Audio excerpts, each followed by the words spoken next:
भारताचे एक सार्वभौम समाजवादी धर्मनिरपेक्ष लोकशाही गणराज्य घडवण्याचा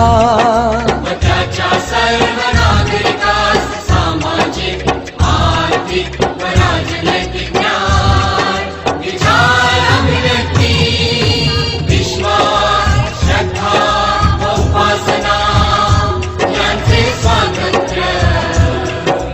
दर्जाची व संधीची समानता निश्चितपणे प्राप्त करून देण्याचा आणि त्या सर्वांना